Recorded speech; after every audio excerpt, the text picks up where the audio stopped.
Hello everyone, let's have more news about the Lakers, but first don't forget to subscribe to the channel and leave a like.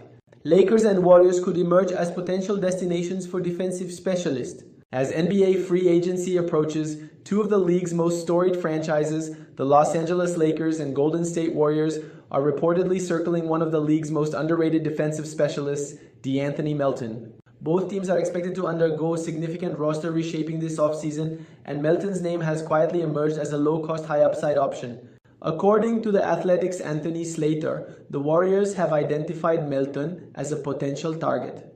Meanwhile, Lakers insider Jovan Buha has echoed similar interest from the Purple and Gold, suggesting both franchises are weighing the former Sixer as a possible backcourt addition. Melton, just 26, fits the mold of a buy low candidate with proven two-way value. His 2024-25 season was marred by a torn ACL after playing just 6 games, during which he averaged 10.3 points, 3.3 rebounds, 2.8 assists, and 1.2 steals on efficient shooting splits, 40.7% from the field and a strong 37.1% from 3. Following his injury, he was traded to the Brooklyn Nets but didn't log a single minute with them. Though durability concerns linger, Melton's track record before his injury paints a clearer picture. He was a vital piece on the Memphis Grizzlies during their rise and later flourished with the Philadelphia 76ers, carving out a niche as a perimeter pest who could guard both guard spots, knock down open threes, and contribute as a secondary playmaker. His defensive versatility is his calling card. Melton routinely guarded the opposing team's best perimeter threat, and his quick hands and off-ball awareness made him a disruptive force. For teams like the Lakers and Warriors, both of whom struggled on the defensive end against quicker guards in the 2025 playoffs, adding a player like Melton is as much about fixing a structural weakness as it is about rounding out their rotations. Financially, Melton earned over $12 million last season, but is expected to command a far smaller deal this time around due to his injury and lack of availability. League insiders suggest he may sign a short-term prove-it deal 1 or 2 years in length in hopes of rebuilding his market value before hitting free agency again in his late 20s. That could be ideal for contenders like the Lakers and Warriors. Both teams are capped out, but either could squeeze Melton into their plans using part of their mid-level exception or a veteran minimum deal with incentives. For Golden State, he'd fit nicely alongside Stephen Curry and potentially replace some of the defensive energy lost in recent years. For the Lakers, Melton could slide into a crucial bench role or even start alongside Luka Doncic and LeBron James, giving JJ Redick a much-needed perimeter stopper. With the market for elite defense at a premium, DeAnthony Melton could be one of the smartest signings of the summer. If he returns to form, both the Lakers and Warriors may look back on this as a quiet move that paid championship-level dividends. Now let's go to another video. Don't forget to leave a like. Sign in NBA free agency. Welcome into the Lakers Report by Chat Sports. I am Jeffrey Cooperstein. Hope you guys are enjoying your week so far. And if you want to see some more potential trade targets for the Lakers, hit that thumbs up icon. The more likes we get on this video, the more videos we are able to do here on this channel, the more time our bosses will get, will allow us to create Lakers content. So if you love the Lakers, like this video, and let's hop right in to today's show. The Lakers currently only have a $5.7 million mid-level exception, but there is some flexibility that's around that. They could open a approximately $12 million non-taxpayer mid-level, as the Lakers are currently in the luxury tax right now, so they would have to shed some salary in order to make this work, but it certainly is possible. So let's hop right in to the targets. Brook Lopez of the Milwaukee Bucks, one of the best veteran centers in the NBA, and he can kind of do it all on the offensive and defensive end as a big. Averaged 13 and 5 this past year, played 80 games as well, which is something of note for the Lakers. Shot 37% from 3. He's a good shot blocker as well. Now, you'd like a little more rebounding from Brook Lopez, just 5 rebounds per game last season, but he does play out on the perimeter more often than not, so that's why that number is a little low. He did just turn 37 years old. He's been in this league for a long time when him and his twin brother came out of Stanford. And look, I think Lopez would be a really good fit for the Los Angeles Lakers. His previous average annual value was $24 million. You're not going to have to pay $24 million to get Brook Lopez. I do think that you could probably get him on somewhere near the taxpayer mid-level. If you have to do a little sign-in trade with Milwaukee to go get him as well, I think you could do that. But Brook Lopez would be a fantastic option for this team, running a pick and pop with Luka, being able to knock down open threes when the Lakers are running sort of their driving kicks with Luka and LeBron. So I think Lopez would be a fantastic fit for this team going forward. And if this is the direction they want it to go, I'd be all in on it. Steven Adams, who played with the Houston Rockets this last year, he's dealt with a little injury concerns over the last season and a half or so. But Adams is someone who, again, one of the most well-respected veterans in this league. Everyone talks highly of Steven Adams, especially his locker room presence and as just a true gentleman and just does everything really well. In 22-23, before he got hurt, he averaged 8.5 points, over 11 rebounds, and did a block a game as well. This year, didn't play too much with the Rockets, averaging just 4 points and 5.5 rebounds. But like I said, he'd be a physical force, if nothing else, and he'd be a fantastic locker room presence as one of the veterans in this league that everyone loves and respects. And you can never have enough veteran presence on a team like the Lakers who are trying to compete for an NBA title. Adams knows what it takes to go deep in the postseason, as he's been there multiple times, and I think that he would be a really good addition to the Lakers as well. His previous AAV was $12.6 million. Again, if you want to create the non-taxpayer mid-level, he could get around that same thing. But I think Adams, you might even be able to get for the veteran minimum, if not a little less than that. Interesting option there, although I think Lopez would probably be a better fit basketball-wise. Kevon Looney is a free agent. He spent a lot of his time with the Golden State Warriors as a multi-time NBA champ. And Looney is someone who was in and out of the Warriors rotation this past season, and in the postseason, he really didn't play much at all. And I thought if he would have played more in Golden State's second round against Minnesota when they needed some size, Golden State might have been able to make a little more of a dent in that series, even without Steph Curry. So keep an eye on Kevon Looney as well as a potential option for the Lakers. We will get to the final two options here in just a few moments, but I do need to tell you guys about our sponsor, which of course is PrizePicks, America's #1 daily fantasy sports app. PrizePicks has over 10 million members and billions of dollars in awarded winnings, making daily fantasy sports accessible to all. You just pick more or less on at least two players for a shot to win up to 2,000 times your cash. Run your game all season long on PrizePicks. And don't forget, you can also turn your playoff hot takes into tickets to basketball's championship series. Every lineup you make on PrizePicks will enter you in the Takes Two ticket sweepstakes, which could get you and a +1 a VIP trip to the ship. Sign up today and get $50 instantly when you play $5. You don't even need to win to receive that bonus. It is guaranteed. PrizePicks also offers weekly promotions that could lead to big payouts like Taco Tuesday, where each Tuesday PrizePicks will discount select player projections up to 25% to provide even more value for your lineups. And here is a lineup we have for Game 2 of the Eastern Conference Finals. Give me the more on Jalen Brunson, 29.5 points. And I'll also take the more on Aaron Nesmith, points, rebounds, and assists at 19.5. So you can copy my picks or make your own picks. Just please make sure you do it with our friends over at PrizePicks.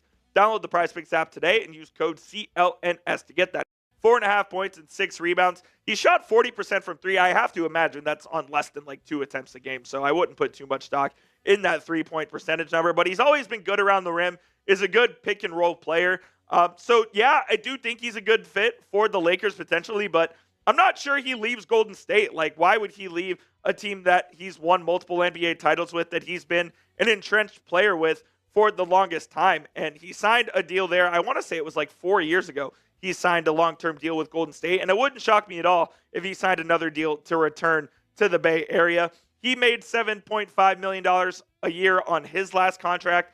I expect he makes a little less than that. Maybe the taxpayer mid-level would be a good fit for Kevon Looney. Clint Capella, who is finally a free agent. It feels like he's been in trade rumors forever since he's joined the Atlanta Hawks from the Houston Rockets. But Capella, I've always really liked him, and I know the Mavericks, when they had Luka, were trying to trade for Capella for the longest time. So they clearly view that as a potential fit due to the Los Angeles Lakers. Basically, he's a walking double-double. I know this year it was 9 and 8.5, but the last couple of seasons, 12 and 11, 11.5 and 10 and 6, and he's always going to shoot well around the rim.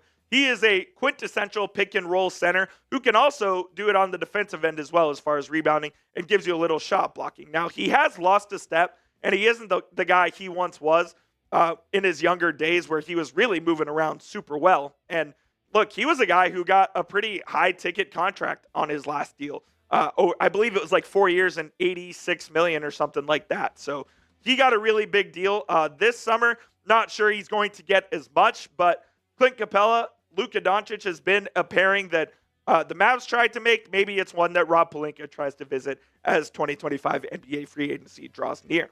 And the final guy we're going to talk about today is Miles Turner. We've talked about Miles Turner multiple times here on this channel, and if they could land him, I think that would give the Lakers a hell of a chance to win the West next season. Miles Turner, who signed an extension with Indiana a couple of years ago, finally becomes a free agent now. He averaged 15 and a half this year, 6 boards. He's one of the best shot blockers in the NBA, and he's really shooting the three well the last couple of seasons this year at 39.5%. Now, the thing with Miles Turner is you're not getting him on the regular mid-level or the taxpayer mid-level. You would have to free up space to go get Miles Turner. I expect his contract to be somewhere in the $17 to $20 million range. His average annual value of his last contract was $20.4 million. And I sort of think that if you're going to get Miles Turner, you're going to have to do it via a sign and trade, and you're going to be giving up a guy like a Jared Vanderbilt, a Gabe Vincent, or a Rui Hachimura in order to go get that done. Miles Turner, by far the best player that we've talked about so far today. And if the Lakers could land him, I think it would be a fantastic addition to this roster. Before we get on out of here, I want you guys to go ahead and pick a center down below. Brook Lopez, Steven Adams, Kevon Looney, Clint Capella, and Miles Turner are the 5 guys we talked about.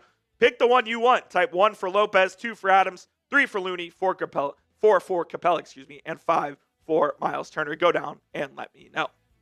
That will do it for today's show, guys. Appreciate you for tuning in to the Lakers Report by Chat Sports. And of course, if any Lakers... So that in and of itself got Lakers fans kind of buzzing a little bit, thinking, wow, could we get a much better version of Luka Doncic next season, one who is in perhaps the best shape we've seen of his career. And now to add some fuel to the fire, here's Luka today at a Real Madrid game, his former team, Real Madrid. Look at Luka.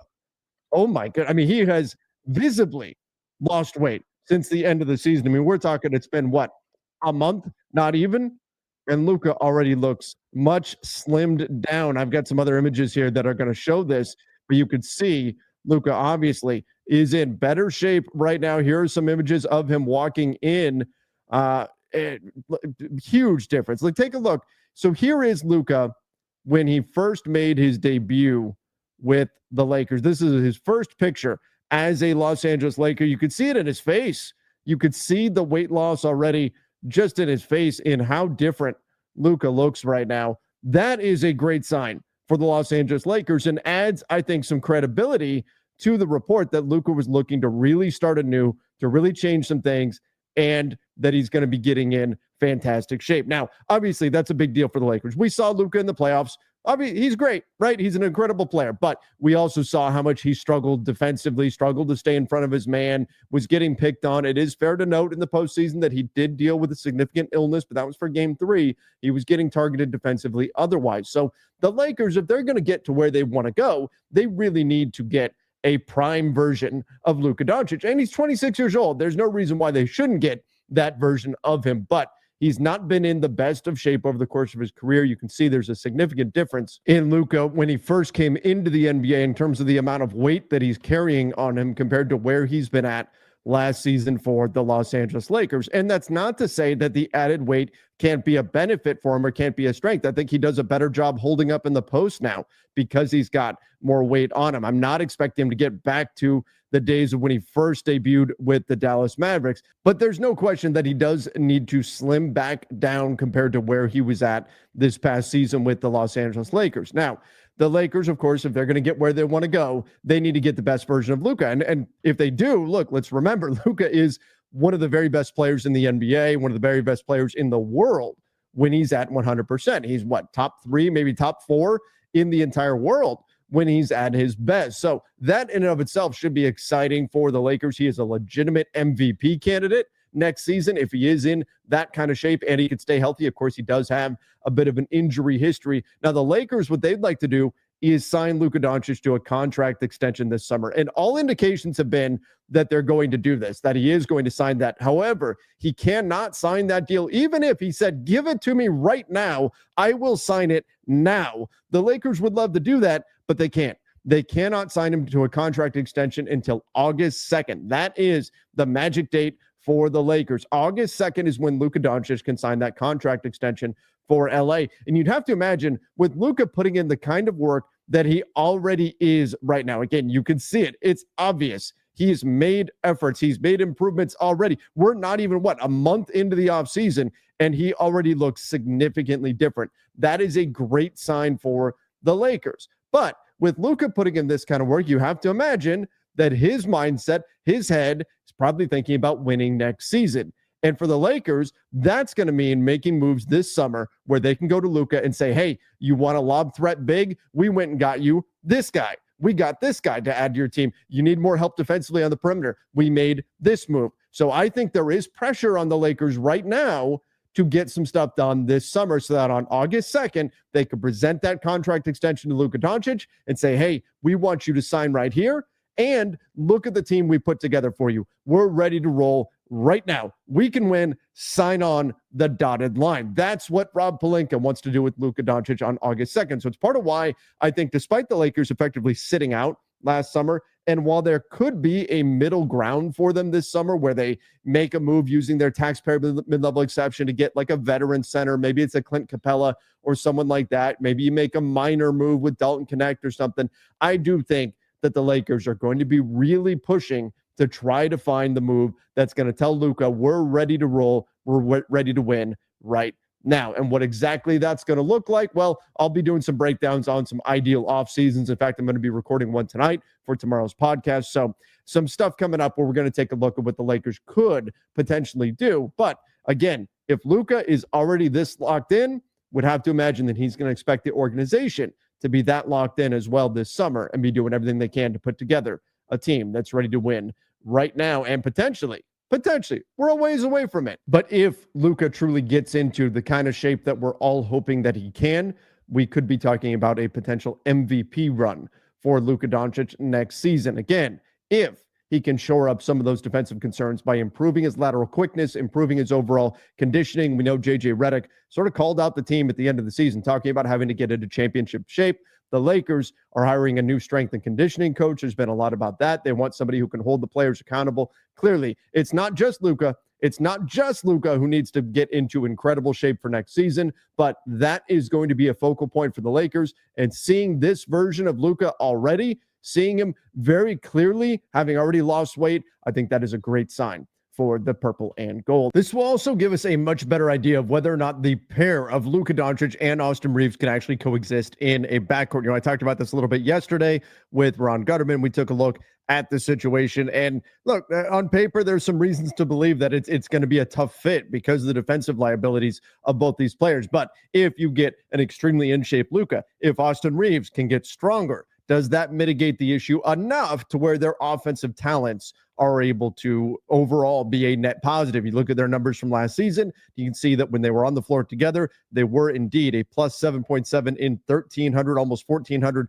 possessions, which is a fairly significant sample size there. Interestingly enough, they've actually marked out better than with just the duo than when LeBron is also on the floor, which I take to be more of an outlier than anything else, but nonetheless, plus almost 19, plus 18.8 with the two of them on the floor without LeBron James. So again, I do think based on the eye test, based on what we've seen, the way opposing teams attack the Lakers when they're together in the backcourt, there is real concern for having the two of them together, particularly defensively. And when we talk about Austin's contract situation, that muddies the water a bit as well, where if the Lakers are concerned at all about him leaving in free agency next year, maybe that pushes them to look for Austin Reeves trades as well. But should the Lakers not ultimately trade Austin Reeves this summer, hang on to him, and then go into the next season with Luka and Austin as a backcourt, if both guys, not just one, but if both guys are in their very best shape, that will give us the best indication of whether or not, for sure, it is a viable backcourt pairing. So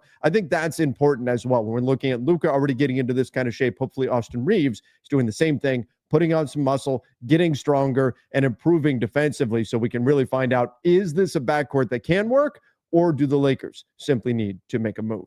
But Lakers Nation, give me your thoughts in the comments down below about Luka Doncic clearly already losing weight. What kind of a sign is this for the Los Angeles Lakers? Don't forget, I'm going to record an ideal offseason podcast tonight, so be on the lookout for that first thing tomorrow morning. Make sure you do. The Lakers have led the race for star Nikola Jokic after direct criticism of the Nuggets.